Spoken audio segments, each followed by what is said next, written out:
guys, this is Christopher, and in this video I'm gonna show you how you can book business class flights for less than $200. And there's no secrets, there's no cheat codes. It's just about following my strategy from start and until the end. So I hope you will follow along, and let's get into it. You might be wondering, how is this even possible?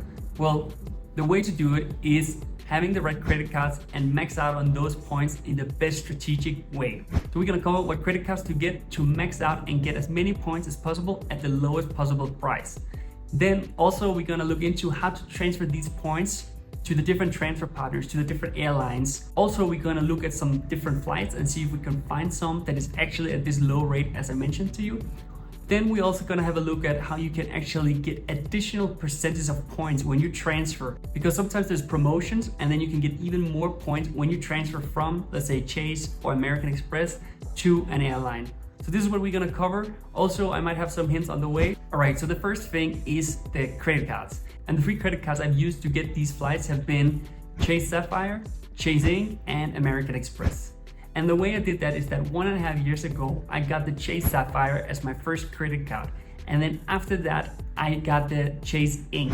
And then after American Express. And the good thing with these credit cards is that they have a big welcome bonus. All you have to do is to spend a little bit of money when you get these cards, and then after they're gonna give you the welcome bonus. So for example, the Chase Sapphire, I got 60,000 points.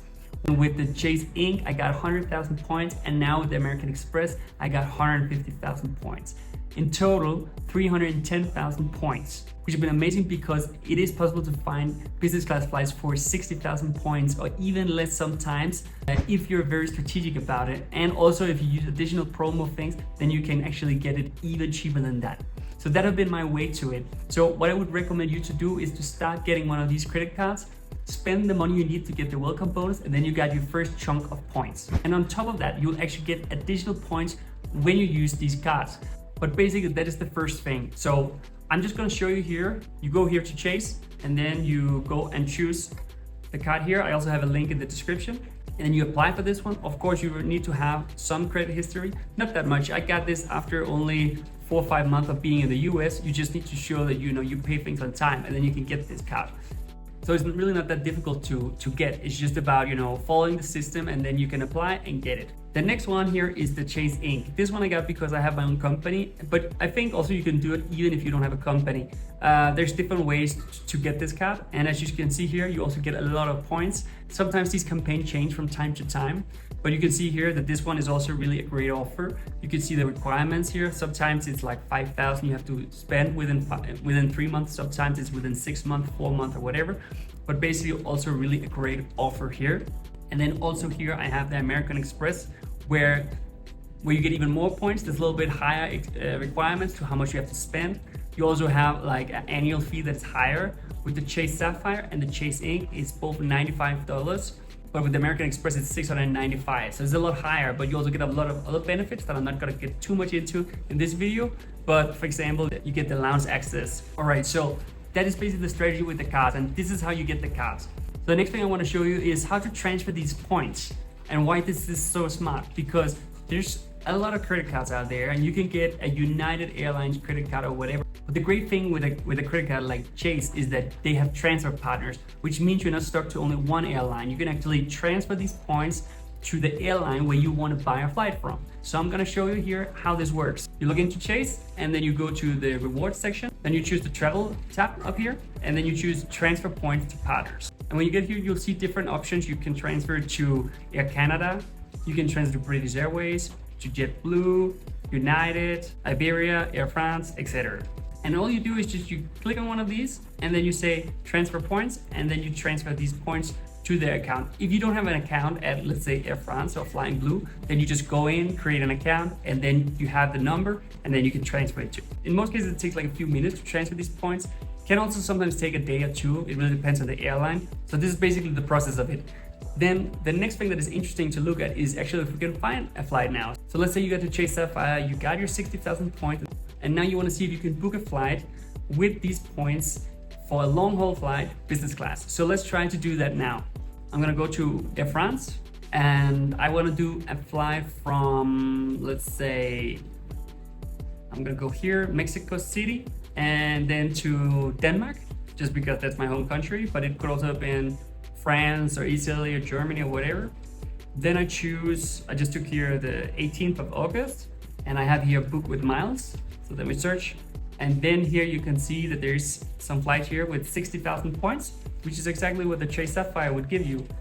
And when you go, and you can also choose other dates, but you can also see it's really expensive some of these days. So you need to be a little strategic and flexible also. But if I go here to this flight, then I can see, okay, it's the 60,000 points. And then also you need to pay taxes. And of course, this is something to keep in mind when you pay with points, is that you also need to pay the taxes. So that's the only additional thing. Of course, this adds a little bit to the price. This is basically the way to do it. And if I transferred the 60,000 points, I could have, from Chase, I could have went ahead and booked that flight. And this is the same way it works with American Express. You log in and you transfer points, and it's the exact same thing. So it's super easy to do. The next thing I want to mention to you is looking for these promo campaigns there is from time to time. When you log into Chase and you go to transfer patterns, from time to time, you'll see that you can actually get extra points. I'm just gonna show you now here. So I am here inside Chase, and I go here and I can see Air Canada, they offer 20% promo. And sometimes this is the same with British Airways or Flying Blue or Iberia. And again, sometimes it's 30% or 40%. If we just say 20%, then the 60,000 points flight we just found would only have been 50,000 points, because if you transfer 50,000 points, then it will be 60,000 when it will come to Air France's website. This is a great way to get an even cheaper flight, so you don't have to worry about that. So there you have it. Basically, this has been my strategy. Of course, there is some extra cost, and then there's many ways to look at it, that you have to spend money with these credit cards, that there's annual fees. But in the end, it is so much cheaper than if you actually went ahead and bought a business class flight. That would maybe be $3,000, $4,000, $5,000 for a long haul flight going from somewhere in the US to Europe. With this, yeah, maybe it's not only $200, maybe it's $400, but that's still like nothing for a business class flight. It's such a nice experience to take a business class flight versus sitting in economy class and being all smashed together and like your back is dying. This is really a great way to max out on things and where you don't have to pay a ton of money. So again, just to sum up, be strategic with the credit cards. I would recommend get the Chase Sapphire. I have links in the description. So the Chase Sapphire, $95 a year. And then you get the 60,000 points, or I think even now 75,000 points. And all you have to do is spend a little bit of money for the first couple of months. Then after that, jump to the Chase Inc., spend that same money, spend money again here, get 100,000 points or whatever the campaign is at that time. And then after that, you do the American Express. There's also other cards out there. This has just been my setup and it worked really well. And then again, be a bit strategic when you look into these flights. You need to look, okay, am I flexible? Can I find some dates here where I can get the flights for 60,000 points or 70,000 points and not the 200,000 points, because those doesn't really make sense if you really want to save money on this. That's pretty much it. I hope you like this video and you'll hit the subscribe and like button. Feel free to drop a comment if you have any questions. Again, I've dropped some links in the description, and I'll see you again very soon.